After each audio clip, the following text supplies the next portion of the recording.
Hi guys, welcome back to my channel. Ang pag-usapan naman natin ngayon ay video na ito. Bali ito po yung isang guest house, tapos ito po yung kanyang sanitary pipings. Ang problema lang po kasi ito guys ay paraging barado ang kanilang toilet bowl, mahina magpa-flush. Kapag may check up this line or pipeline, makikita ko talaga yung ang daming kakulangan dito, especially sa kanyang ventilation. Wala po silang nilagay na ventilation dito, kaya napakahalaga ang ventilasyon sa isang sanitary pipings. Kaya ang masabi ko sa inyo guys, kapag maggawa kayo ng yung CR, kailangan po may ventilasyon po yan. Hindi natin patagalin po ito. Pakita ko sa inyo kung paano mag koneksyon ng ventilasyon. Like for example, kapag ganito na po ang nangyari sa inyong gawin na pipings or PVC pipelines. Ang unahin ko guys na ano sa inyo, kailangan po maglagay kayo ng ventilasyon ay malapit lang sa toilet bowl connection. Ayan po yung ginagawa namin. Bali, kinakat muna namin yung PVC pipe galing sa toilet bowl. Pero as you can see guys, meron kayo nakita na tubig. Hindi lang po ang problema dito sa ventilasyon. Nagkakaroon din ng problema sa kanyang inclination or slope.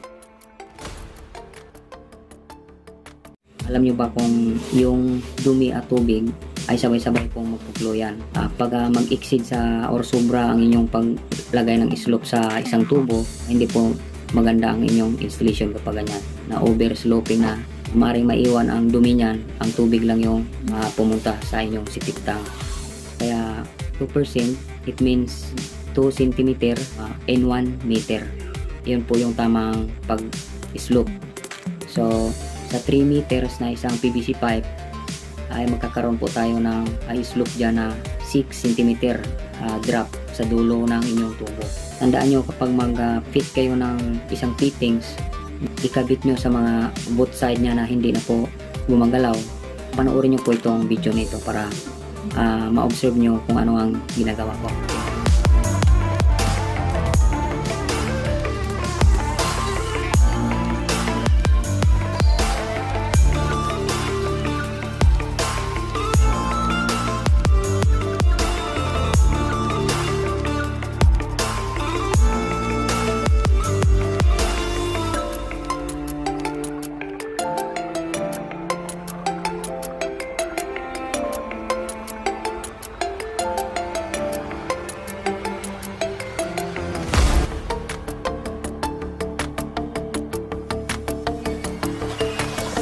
Po yung pinaka-importante guys na gawin nyo kapag naglinya kayo ng pipings sa inyong CR, banyo.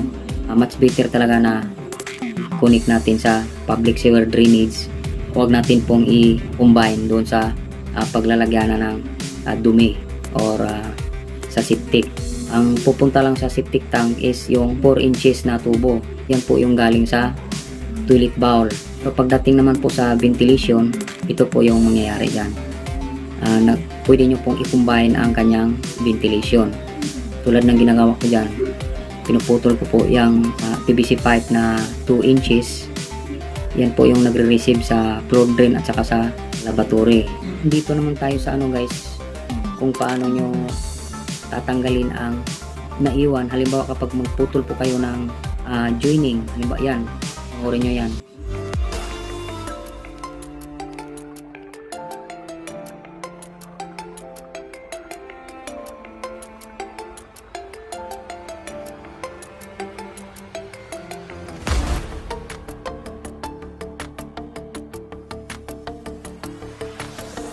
Yung naputol ko na yan na fittings, yan po yung 45 na elbow. Yan po kasi yung nag-clean out plug.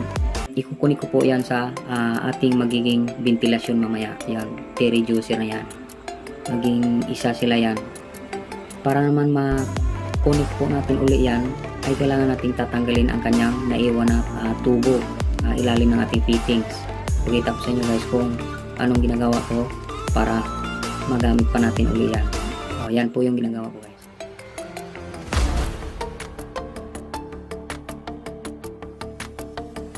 Bali ito na po yung pinaka last portion ng ating video.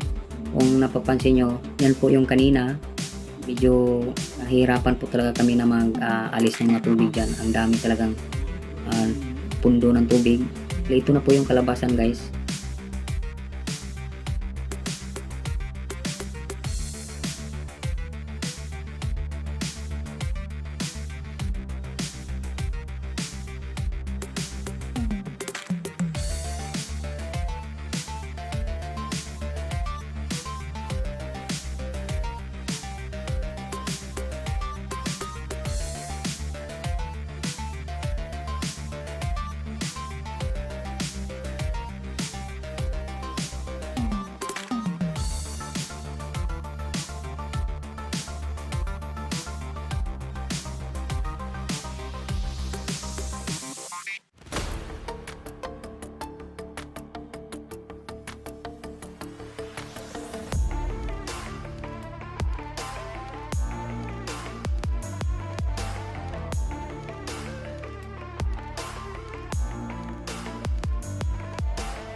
May ventilasyon na po yung connection nila.